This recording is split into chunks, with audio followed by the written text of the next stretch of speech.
কথায় আছে, আগে দর্শনদারি তারপর গুণবিচারী।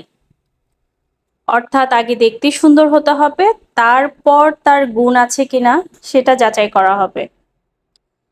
কথাটা কিন্তু আসলেই সত্যি। আমাদের সমাজে মানুষ হচ্ছে গুণের থেকে রূপের কদরটাই বেশি দেখে থাকে। আপনি যদি দেখতে সুন্দর না হন তাহলে দেখবেন সমাজে আপনার আহ মূল্যটা আরো 10টা মানুষের থেকে অনেক বেশি কম হবে, এবং মেয়েদের ক্ষেত্রে তো এটা এক ধাপ এগিয়ে। কথাগুলো শুনতে হয়তো খারাপ লাগছে, কিন্তু এটাই কিন্তু বাস্তবতা। কেউ একজন বলেছিল সুন্দরী না হলে নাকি কোনো জায়গাতেই দাম নেই। এক্স্যাক্টলি তাই। আপনি যদি সুন্দরী হন তাহলে আপনার মা বাবা বলবে, আমার মেয়েটা যেমন সুন্দরী তেমনি লক্ষ্মী।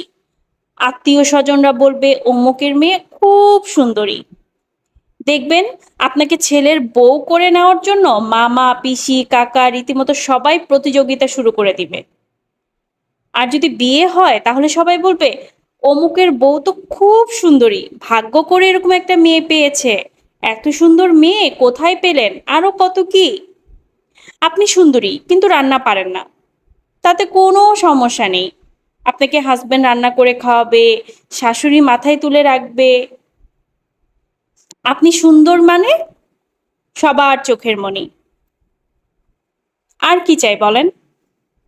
আর আপনি যদি সুন্দরী না হন তাহলে আপনার যদি 101টা গুণও থাকে, সেসব দেখবেন ওই অসৌন্দর্যের নিচে চাপা পড়ে থাকবে। আপনার মা বাবাও আপনাকে কথা শোনাতে ছাড়বে না, দুশ্চিন্তায় থাকবে আপনার জন্য একটা ছেলে পাবে কিনা, আপনাকে বিয়ে দিতে পারবে কিনা। আর যদি পড়াশোনা একটু ভালো হন তাহলে মা বাবা ভাববে, ঠিক আছে আগে একটা ভালো চাকরি পাক, তারপরে মেয়েটাকে বিয়ে দেই। আবার যদি আপনার বিয়ের বয়স হয়ে যায়, তখন দেখবেন বিয়ের জন্য যদি ছেলে না পান, তখন যদি ছেলের বয়স অনেক বেশিও হয় তাতেও কোনো সমস্যা নেই, কারণ আপনি কি বিয়ে করতে চাচ্ছে এটাই তো আপনার অনেক বড় ভাগ্য।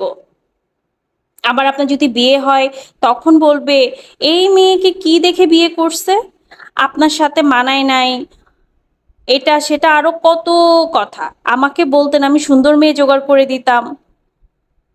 আবার আত্মীয় স্বজনরাও দেখবেন দোষ খোঁজায় ব্যস্ত। কালো হলে তো কোনো কথাই নেই, আপনার সব গুণ মাটি। আপনি একটা পছন্দের জামা পরবেন, এটা তুই কেন পরেছিস, তোকে মানায় নেই, এটা সেটা আরো কত কি। আসলে এতক্ষণ ধরে এই যে কথাগুলো বললাম, এগুলো কিন্তু আমাদের সমাজে অহরহই ঘটে যাচ্ছে। বিশেষ করে যে সকল আপুদের সাথে বা বোনদের সাথে এই ধরনের ঘটনা ঘটে, তারাই আসলে বুঝে এটার কষ্ট কতটা।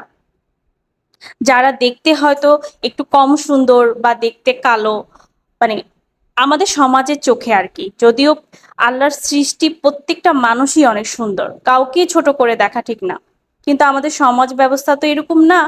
আমাদের সমাজে হচ্ছে যার রূপ বেশি তার কদরও বেশি, আর যার রূপ নেই তার কদর নেই। তার হাজার গুণ থাকলেও তেমন একটা কদর হয়তো পাওয়া যায় না। ওই হাতে গোনা কিছু মানুষ আছে যারা হয়তো গুণের কদর করতে জানে। যদি কথাগুলো ভালো লেগে থাকে তাহলে অবশ্যই লাইক করবেন, আর কমেন্ট করে আপনাদের মতামত জানাতে পারেন। ভালো থাকবেন সবাই, আল্লাহ হাফেজ।